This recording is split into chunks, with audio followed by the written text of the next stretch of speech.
Last night, at the celebration of the 50th anniversary of what now is the Jordan Schnitzer Museum of Art, it's very special for me, and I think for everyone there, because they had the current director and the past two directors.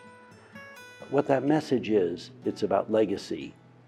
And if there's anything about institutions like Washington State, the museum here, is they go beyond any of us individually.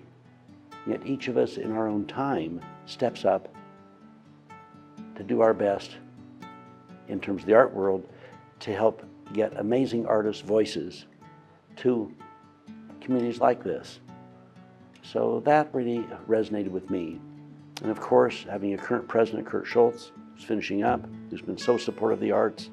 He built upon my relationship with the late Elson Floyd. And President Rollins I met several times, and he was very excited years ago about the potential of building a new museum on this campus. Very, very special last night. Growing up in Portland, my mother went to the Portland Art Museum Art School. She opened that art door for my father and me, and that door's never been shut since. And later, when she opened the Fountain Gallery of Art, we learned the importance of everyone in the community supporting local artists so they can stay in our communities. Growing up, I thought and still think that some of the artists in the Pacific Northwest, state of Washington, Oregon, Northern California, are as good as any artist anywhere. Same time, I started then collecting in the late 80s the work of the most important artists of our time.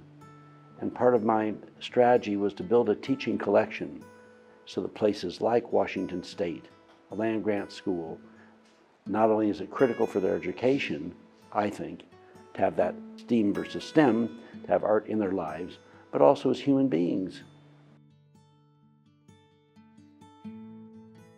I've said before, artists are always chroniclers of our time.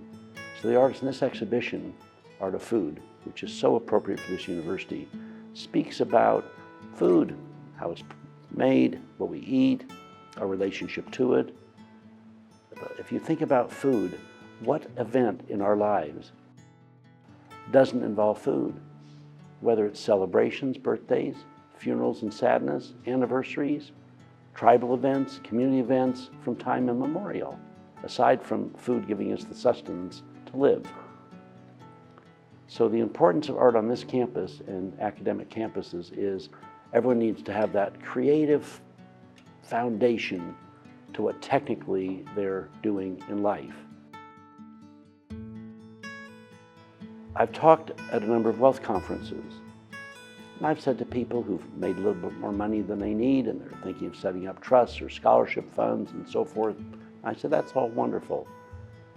But as a parent, and speaking to every parent, all of us wish we had a wand to wave so that our children will not go through all the ups and downs that we've gone through. But you can't do that. There's no wand, and there's no way we can insulate them from the realities of life. And what I've suggested is, probably the most important thing I think parents can do for their children is give them a passion for art. That's also true with music, dance, theater too. If they have a passion for visual arts, and they face those issues of their lives, and they can take a break and go to a museum, see art on the street, a Saturday market, wherever it is, maybe, just maybe, they'll be inspired by that art. They'll have a little bit of a vacation from their issue, go back to their issue with a fresh insight and perspective that will help them resolve the issues that we all face.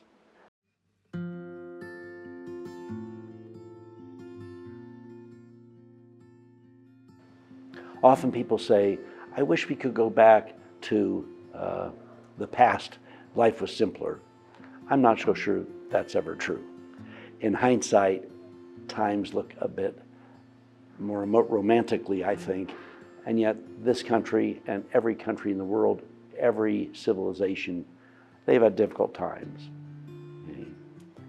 Currently, the partisanship in this country just breaks my heart. I'm more of a centrist politically, but I get awfully concerned about young people today. I was lucky, being a little bit older. I grew up in grade school when John Kennedy was running for president.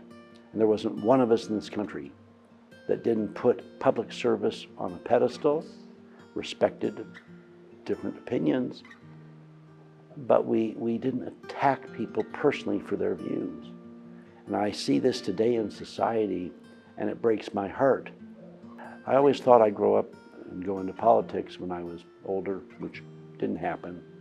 So that desire I have to help make the world a better place, one way that I've found a niche is by getting these amazing artists' work to well-served and less-served communities. And when I work with the museum directors and curators and educational staff, I ask, well, tell me about your outreach program.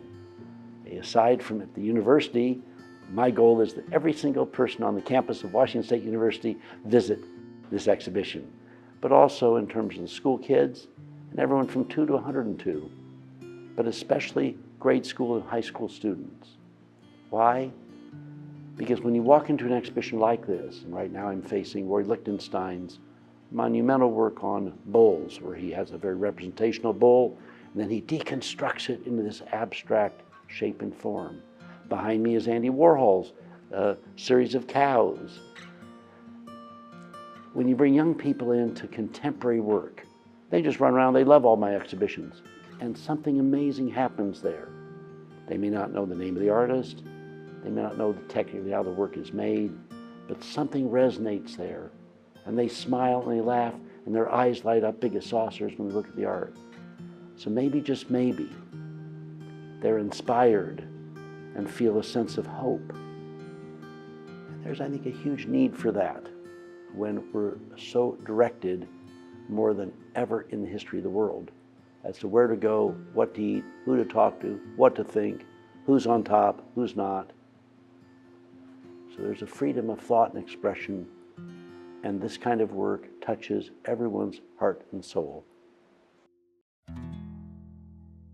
One of the problems with art museums on campuses is they don't have graduates.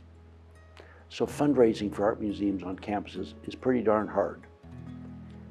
What happens in life is, especially as you get older, you tend to look back and have appreciation for those institutions that made a difference in your life. And kids, maybe they can on one hand wait to graduate and get out of school, but as time goes on, it's the oddest thing. You tend to remember more things you did in college and high school than the next 10 years and 10 years and 10 years.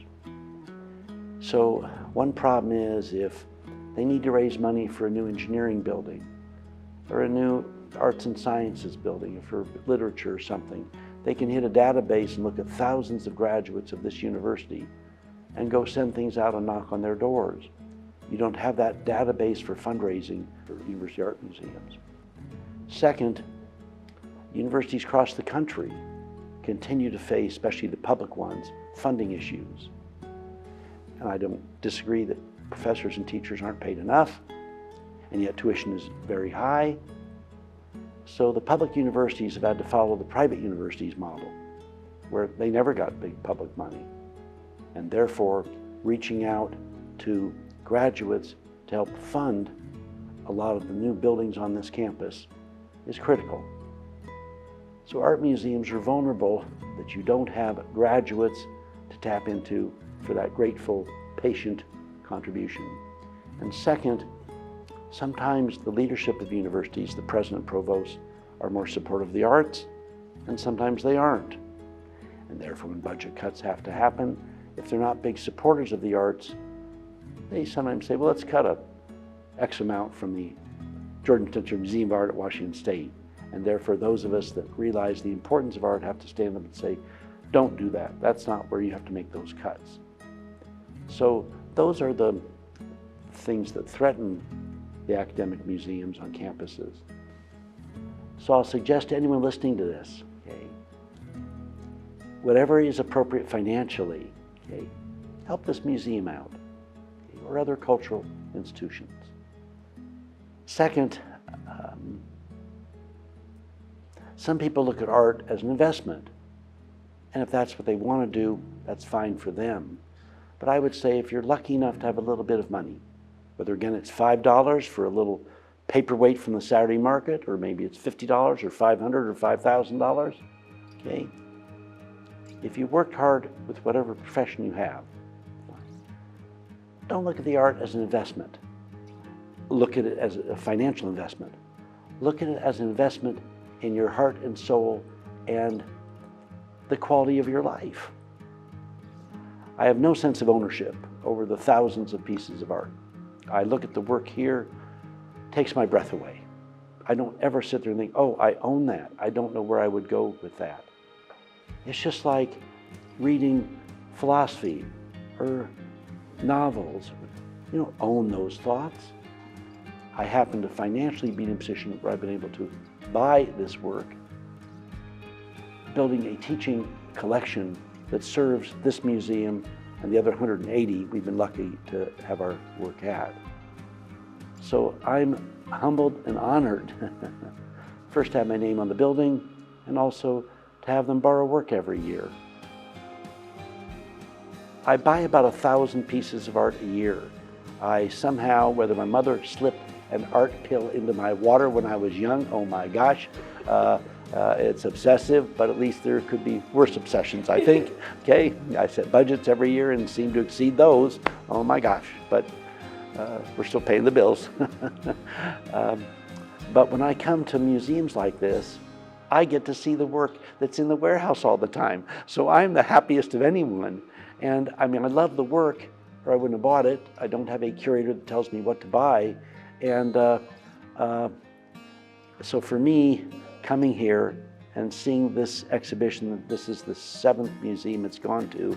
I've seen it 5 times.